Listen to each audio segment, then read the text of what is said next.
You've been guiding the youth of this country for the longest time. So what has been your observation about the youth of India? How willing are they to embrace their roots? They are quite willing, in the sense that they appear less prejudiced and encumbered with the ideologies and moorings of the past. They are also more straightforward, display lesser duplicity probably compared to the previous generations. They do not hesitate to speak their mind. So it becomes easier to have a dialogue. And where a dialogue is possible, their solutions emerge more easily. So that's the thing that gives me hope with respect to the youth of today. However, there is one aspect of their value system that makes it a bit problematic, and that is that they have been taught to back themselves, believe in themselves, have self-confidence no matter what. And that sometimes becomes an obstacle in the path of open and honest inquiry. If you believe that you already know a lot, then the urge to inquire diminishes. And if you feel too confident of your views and opinions, then your ability to listen suffers. So that's the problem that we face. But all in all, it's always a pleasure speaking to the youth. In fact, given a chance, I would probably prefer the youth over the aged and the middle-aged.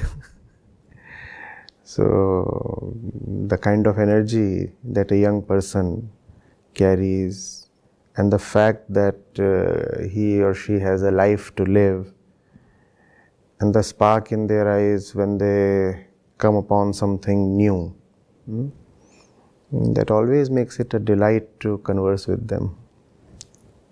So you do feel that they are well prepared to take on the challenges of the coming times? No, that's a very general statement. I can't say they are well prepared, can't say they are not well prepared. It will vary from person to person. So some of them will meet life and rise to its challenges very nicely, very competently. Unfortunately, there would be some who would fall by the wayside. The mission that we have espoused aims to have more individuals who can live life freely, boldly, delightfully. What do you mean when you say live life more freely, more delightfully, more unencumbered? You have to see what is the nature of our bondages. Because the word freedom has any meaning only in context of bondages. Mostly we do not realize that we are in a shackled state of bondage. Even if we do begin to realize that we are living a limited and circumscribed life, The first instinct is to feel that the bondages and the oppressor exist in the world, outside of us. It's only when there is careful inquiry and a lot of attention towards the self that one realizes that the bondages are within. The concepts that one is carrying, the beliefs that one might be holding very close to his core, these are the real bondages. And if these are the bondages, then we know what is freedom. Right.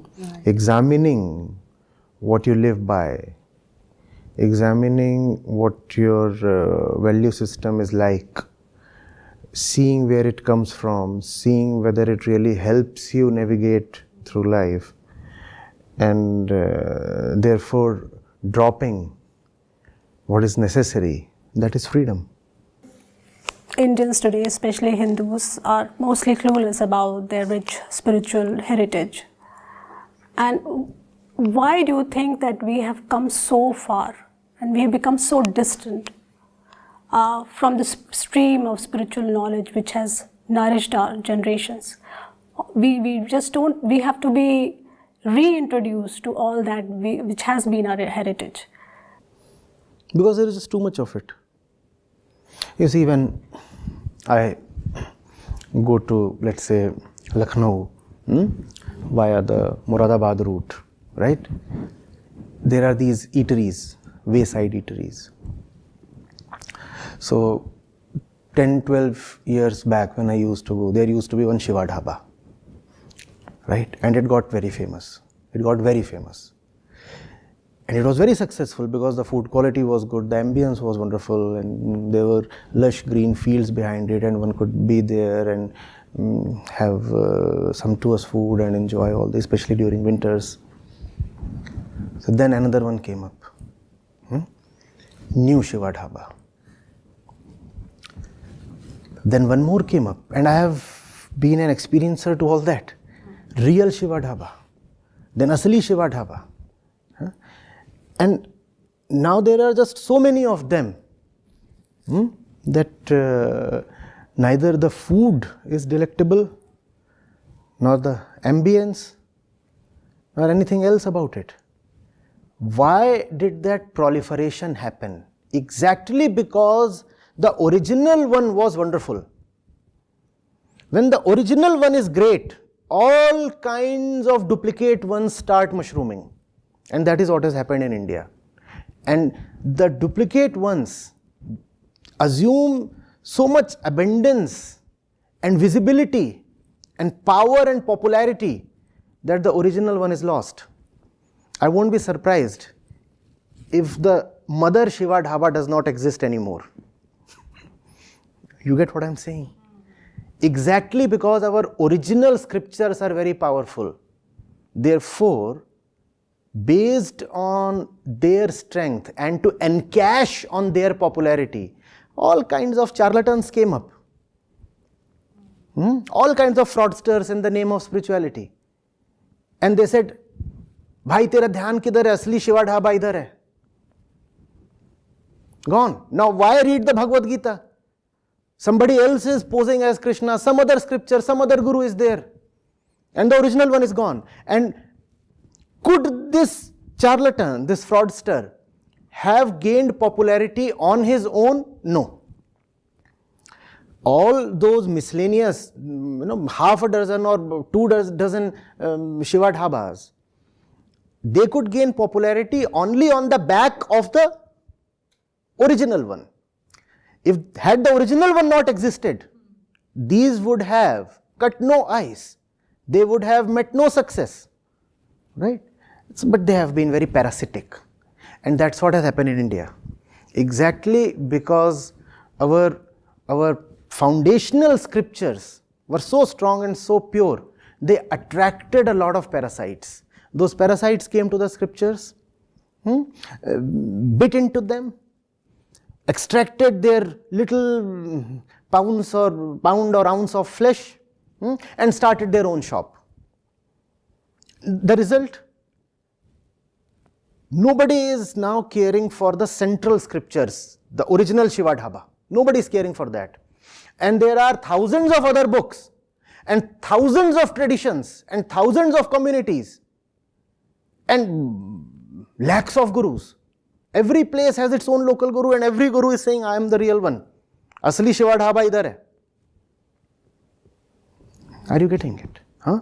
And that has been the curse of India. The success of the real fathers has become the curse of the descendants. So what do we need to do now? Go to the original dhaba. Original dhaba. Huh? Go to the original ones and keep everything else aside. Right, right, right.